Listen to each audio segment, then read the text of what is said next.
دعوت باید اول به اساس حکمت باشه، حکیمانه باشه، دوستانه باشه، مشفقانه باشه، مؤدبانه باشه.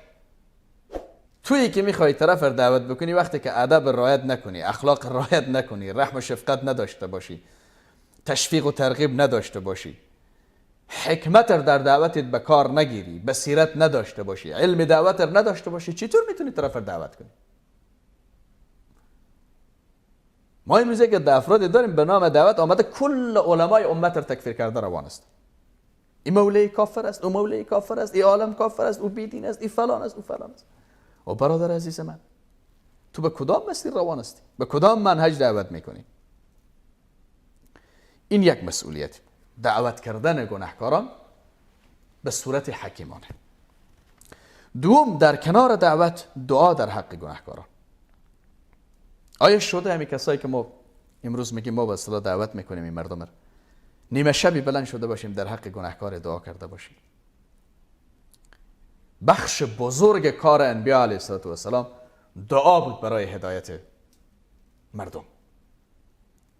وقتی که برای رسول صلی الله علیه و سلم جبرائیل فرود میاد در قضیه طائف، تو اگر اجازه میدی دوست داری الله تبارک و تعالی اینا رو نابود میسازه، چی میگه؟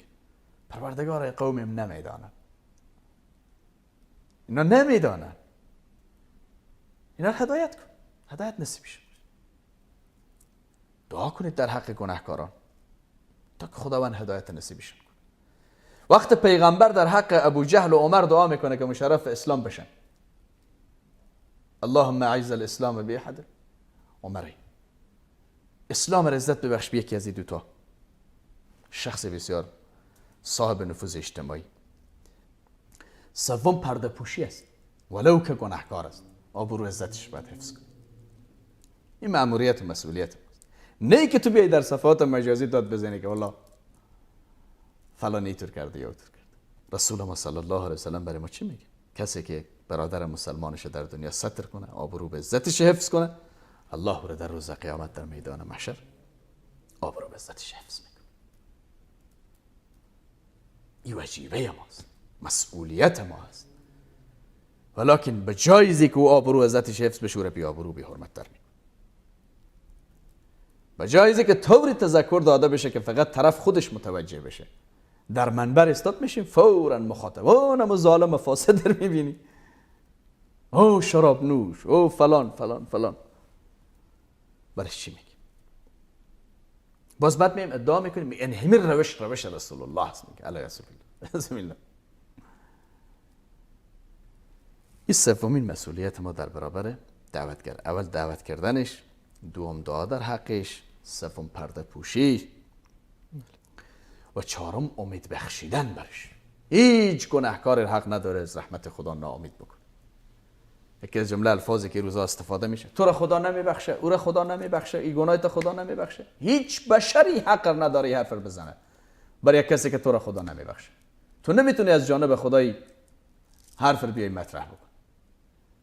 و من یغفر الذنوب الا الله هو الذي يقبل التوبة عن عباده ان تعذبهم فانهم عبادك وان تغفر لهم فانك انت العزیز الحکیم. تو چی میدانی که رب من، پروردگار ما، رحمت شامل حال چه کسی میشه؟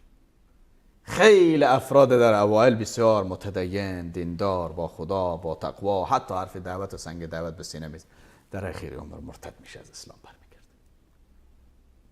نباید بو ایمانش رو قضاوت کنی، بو اعمالش. و برعکسش افراد بودن که 60 سال 70 سال رو به بیدینی و به عیاشی مصرف کردن، در اخیر عمر برگشتن توبه کردن، رب العالمین ممکن رحمت شامل حال او بشه، او رو میبخشه.